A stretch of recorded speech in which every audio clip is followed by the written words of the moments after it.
Hello and welcome to Capitol Hill. I'm Lyndal. The Prime Minister says the government has no plans to redesign the mining tax, but is pressing ahead with talks with the states on how state mining royalties and the mining tax intersect. The former Prime Minister, Kevin Rudd, stuck his oar in this particular water, saying the fact it hasn't collected any real revenue of significance so far is a matter for the Prime Minister and the Treasurer. A matter for the Coalition is exactly when it plans to release policy costings. The opposition leader told the Press Club it would happen between the budget and election day, but that window is being narrowed. Joining me to discuss the day are Liberal MP Alan Tudge and Labor MP Stephen Jones. Welcome to you both. Good to be here. First to the Parliament, where the opposition wanted to know if the mining tax would be changed. Will the Prime Minister now immediately reject the advice of the Greens and the member for Lyne to change the mining tax, and will the Prime Minister keep her signed agreement with the mining companies to reimburse state royalties in full? The time has expired. The Prime Minister has the call.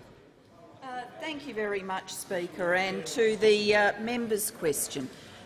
First, the government has no plans to change the design of the MRRT.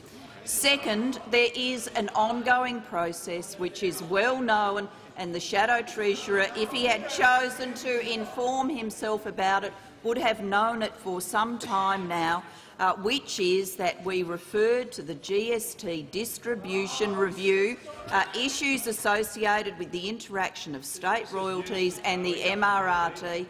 They made a set of recommendations and the Treasurer has discussed that, the Standing Council on Federal Financial Relations, and that Standing Council agreed that the heads of Treasury would investigate a cooperative approach to resolving the issues regarding interaction of state royalties and the MRRT. Stephen, if the government's not prepared to redesign the mining tax, the only way of dealing with the problem created by the pledge to rebate all state royalties is through the GST review, isn't it? Well, the first thing to say is that we think the MRRT is the right thing to do.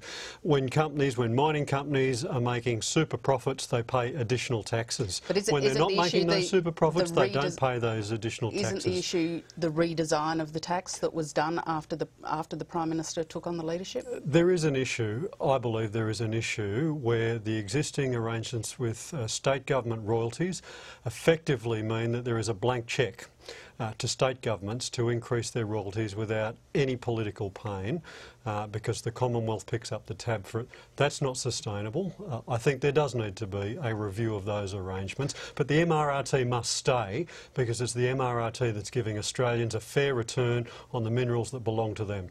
With hindsight then, was it a mistake for that part of what was initially the resource super profits tax to be changed because the RSPT put a ceiling on the royalties, the time the royalties would be rebated, didn't it? Look, I'll leave it to the historians and the political commentators to make a decision on whether it was a mistake or not.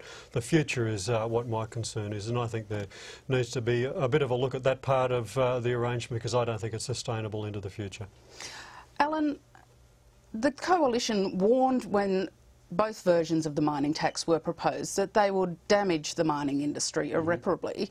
You've not made the same claim when states have jacked up their royalties. Why not? We have said at the time that this would cause sovereign risk and cause mining companies to look elsewhere to invest when we all have an interest for them to invest here in Australia. I mean, the issue in relation to the royalties, which Stephen alluded to, we raised this issue at the time. We said this is not going to work because the state governments could easily just jack up their royalties and the Commonwealth would bear the burden of them. But I mean, overall, you haven't had a problem with the states jacking up their royalties? You don't think that has any impact on investment? Well, this was the entire structure of the agreement which was done, and it was done specifically, personally, by Julia Gillard and Wayne Swan in terms of this agreement. And we, at the time, we forewarned that this was not going to work particularly well. And it hasn't. And now it's turned into chaos, where the mining tax was forecast to raise $15 billion. The government spent $15 billion, but it's only raised $126 million. Can I just get this clear? If the mining tax didn't exist, would you have a problem if states jacked up royalties? Well, would that, of itself, create sovereign risk? Because those royalties aren't based on profits, they're based on volume. That's right, but it's a decision for the state governments to determine what their royalties will be, and there's competition between the states in terms of the royalty regimes. I always want to see taxes low. I always want to see them lower. That inevitably creates a better climate for investment, but they're decisions for the state governments. This was part of our point the entire time. Can I just jump in on that issue here? I mean, the problem is this. The Liberal Party is the only party going around at the moment that wants to have a tax increase for low-paid workers and a tax cut for mining companies making super profits. The super profits tax and the royalties are the price that mining companies pay for getting access to the minerals. They have to pay a reasonable price. The Henry Tax Review said the royalty system is the most ineffective and inefficient way to do it because it's a tax on inputs, not a tax on profits. Our tax is a tax on profits. It's a more efficient and a fair way of doing it. You say that the issue with the intersection between the mining tax and the royalties needs to be looked at. Is the only way that's going to happen now, as asked at the start, through the GST review, that the tax itself is not going to be redesigned? Well, there needs to be a discussion with, obviously, the state governments and chief ministers, the premiers and chief ministers. That's in the purview of the Prime Minister and the Treasurer. But I think there is a bit of a clear view emerging that what we have at the moment with the royalty rebate arrangement is not sustainable into the future. Well, those words that it's a matter for the Prime Minister were words that Kevin Rudd, the former Prime Minister and one of the architects of the initial resource super profits tax, used. There's also been some questions raised about the tax in the Parliament by the Chief Government Whip. Here's what they had to say today. How would you assess the revenue from it, though? I mean, it obviously is less than was expected. That's how I assess it. Given this gives us a break. Of course it is. So, but these are matters for the Prime Minister and the Treasurer. The arrangement with the states with respect to royalties is untidy, inefficient, and I think unsustainable. Review and reform will be necessary with respect to this taxation regime. Stephen, given what you've said, you wouldn't have a problem with what particularly Joel Fitzgibbon's been telling the Parliament, that review is necessary? I haven't seen the whole context of what Joel said, but I think there is a bit of an emerging view that we need to have a look at the royalty rebate arrangements. I personally don't think it's sustainable into the future. Clearly, from what we've just heard from Joel, he has the same view. And Alan, given you think that taxes should be lower, would you encourage state treasurers to come to some agreement with the Commonwealth on this issue? Well, what the government in the first instance should have had this discussion when they were designing the mining tax. At the time, they treated the state governments with contempt. Now they have to go back and try to renegotiate this. What the government should be doing is actually scrapping the mining tax altogether, trying to minimise sovereign risk and leaving it up to the states to determine what the royalty regime should be. This whole stuff about sovereign risk, I've got to say, at the same time as we were doing that, there was record investment in mining projects around the country. It is absolute baloney. We might now move on to the coalition side of politics. The window the coalition will use to release final policy costings is now about 23 days wide, isn't it, Alan? The Shadow Treasurer's confirmed the final costings won't be out until after the pre-election and economic fiscal outlook, which comes out about 10 days into the campaign. That's right. So 23 days, that's enough time? Well, some of our costings will be released before then, when we're able to do so.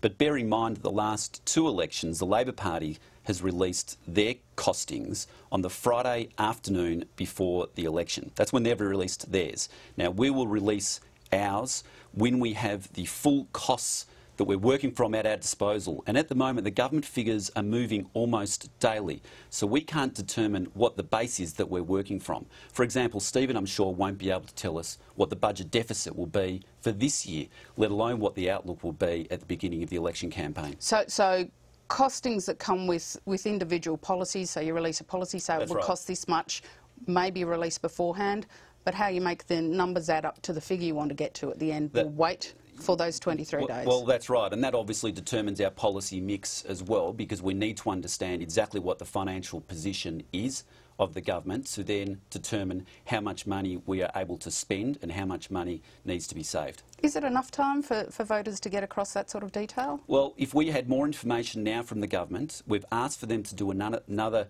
update following the Mr Swan's decision to scrap the surplus. You'll get one in May, it's in the budget, won't you? We'll then get the budget update. That'll be a good set of figures then, but then the figures will change. At the moment, they're changing almost daily, Lyndal. It's almost unprecedented in this regard. And so we won't have the final set of figures until the pre-election fiscal outlook, which the Treasury puts out, independent of the Treasurer. Stephen, the government will release a budget in May, but that won't be the end of the policy releases, will it? You wouldn't be going to an election promising no more policy releases and having all your costings, all the numbers out before the campaign even begins? Look, we've been releasing policy as and when the policy is due and ready to go. Look, you could almost accept what Alan says as almost a reasonable explanation had Andrew Robb not blown the lid on the whole thing a few weeks ago when he said we've got 40 policies ready to go, fully costed, but we're not going to let you have a look at them. And the reason they're not going to let the Australian people have a look at them is they know the sums don't add up. $70 billion black hole, even seven times bigger than the $11 billion, 7 times bigger than the $11 billion black hole. We're not going to be lectured to by the government who's had the 4 biggest budget deficits in political history. We're not going to be lectured to by you guys, even if we where there's $147 billion of even debt, if we accepted what you said, you have more information available to you than any opposition in the history of this nation. But does it, parliamentary budget, at least until the budget, Stephen, until you detail how you pay for things like Gonski and how you pay for things like NDIS, doesn't the opposition have a case that it doesn't know all the detail that you're going to put on the table yet for what will be long-term funded policies? Yeah, and the government will do that, but we're not talking about what the government's plans are here. We're talking about what the opposition's plans are. They have them. They've got them fully costed. They could release them this afternoon if they wanted. Yes, we will have policy announcements between now and the budget and beyond that, and we will put out all the documentation, information, as governments normally do through the budget papers, but they don't have to wait for the budget show. They can do it right now. They're sitting on it because they don't want the Australian people. They don't want the Australian people to know what they've got planned. Could you not, Alan, release policies and estimated costings of them and say we will detail how these will be paid for and how the numbers will add up in the budget? Yep, and we've already released about 40 policies. We have another series of policies which will be released between now and the election time. But the full suite of costings and how they are all aggregated together will not come out until we have the pre-election fiscal outlook. Stephen, we're about to run out of time. I did want to ask you about the situation in New South Wales. There's another day at the Corruption Commission inquiry, hearing from another former Labor government state minister. You've been very critical of those appearing before ICAC. What's this ongoing situation doing to Labor's prospects in New South Wales? Well, clearly it doesn't help. Clearly it doesn't help, but I think the voters understand there is a difference. If the allegations and the evidence stacks up that's been brought out before the ICAC, then the full weight of the law should be coming down upon those people. It's grubby behaviour. It cannot be condemned in more strong terms. And could I just quickly check, have you been pre-selected again yet, or is that still waiting? No, I haven't, but you can be guaranteed that I'll be the candidate for Labor in the forthcoming election. Stephen Jones and Alan Tudge, that's all we'll have to leave it. Thank you very much for joining us. Thanks, Lyndal. And thank you for joining us for Capitol Hill. Be with us at the same time tomorrow. Good night.